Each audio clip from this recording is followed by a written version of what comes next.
Tout va dans ce domaine. Bonjour, aujourd'hui on va essayer de parler de Moré Halakha Bifnei Rabo. L'interdiction qu'a un élève de trancher des halakhot devant son maître. C'est quelque chose qui est très grave, qui a été écrit dans la Gemara, quand la Moré Halakha Bifnei Rabo il est chayav mita carrément. Et on va essayer de voir quelques halakhot là-dessus, comme on le retrouve dans le Shulchan Aruch. Donc le Shulchan Aruch va nous dire qu'un élève n'a pas le droit de trancher des halakhot devant son maître. Et quand on dit devant son maître, c'est pas forcément devant lui, ça peut être même dans sa ville. Il y aura plusieurs indications à connaître là-dessus. Il y aura une différence, par exemple, s'il se trouve dans les 12 000 de son maître ou plus loin de 12 000. Dans ce cas-là, on pourrait être Mekel dans plusieurs cas. Il y aura aussi une différence si le Rav il lui a donné la permission ou pas.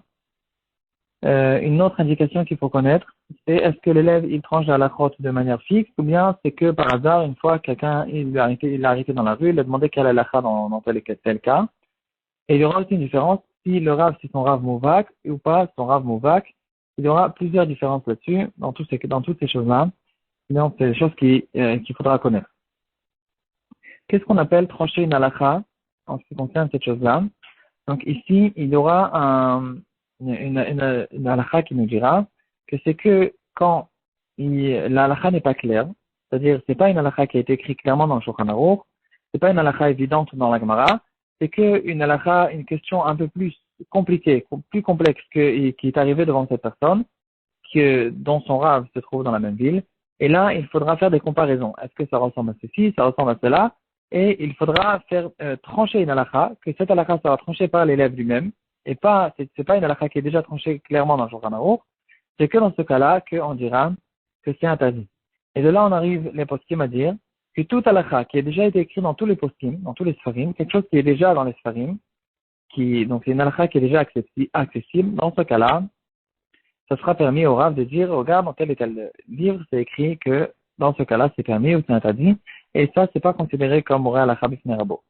Une autre exception qui dira que quand quelqu'un il voit quelqu'un d'autre en train de transgresser une halakha et de faire une avera, dans ce cas-là, il pourra tout de suite lui dire, sache que cette chose-là, c'est interdit, pour l'arrêter tout de suite, pour le freiner, pour ne pas qu'il fasse une avera, et ça sera permis même si son Rav se trouve sur place. Dans le shoot qui s'appelle Shuvut Yaakov, il va nous dire à ce propos-là, à propos de ce sujet-là, d'un Rav qui tranche de halakhot, il dira qu'il est bien pour chaque Rav, même si c'est un Rav qui connaît bien la halakhot, qui connaît tout le Shulchan Aruch, etc., chaque halakha qui se trouve devant lui, qu'il ne tranche pas la halakha par cœur, qu'ils prennent la personne qui lui a posé la question, ensemble ils ouvrent le Shulchan Aruch, ils ouvrent les Sfarim qui parlent de cette halakha, et il raconte que ainsi faisait le Av Beis Din de Prague, même s'il était un très grand Talmid Chacham qui connaissait toute la Torah, et il était le Av Beis Din de Prague pendant 40 ans, donc on ne pouvait jamais le surprendre avec une question ou une halakha qu'il ne connaissait pas. Quand même, il avait l'habitude tout le temps. Chaque halakha qui venait devant lui, il lui disait, viens, on regarde les Sfarim. Il ouvrait les Sfarim et il tranchait la halakha qu'après qu'il a ouvert les Sfarim. Il avait l'habitude de dire le pasuk dans Teilim, qui David Amelech disait, Az lo evosh ba'abiti el kol edotecha, je pense, pour ne pas que j'ai honte, je n'ai pas honte, be'abiti, je n'avais pas honte de regarder et d'ouvrir quand même les Sfarim, et ça fait peut-être une impression à celui qui a posé la question que je ne connaissais pas la halakha avant, mais quand même, je n'avais pas honte, j'ai pas eu honte de cette chose-là, j'ai ouvert les Sfarim, et j'ai tranché la halakha de cette manière. Dans le Pri Megadim aussi, il va relever ce sujet, et il va faire le rapport entre ce sujet et notre sujet de Moré Halakha Bifnei Rabo. Le Pri Megadim se trouve dans l'introduction sur la partie Orachaim. Il aura une introduction intéressante qui parle de tout le seder, comment on va poser des halakhot, comment on va répondre des halakhot, comment on va trancher, etc. Ça se trouve en seder Gimel, Anishal, Vashoel. Et là-bas aussi, il dira que le Rav n'est pas honte de vérifier dans les Sfarim et de rechercher avant de trancher et de donner une halakha à un élève, qui ne soit pas pressé de répondre tout de suite.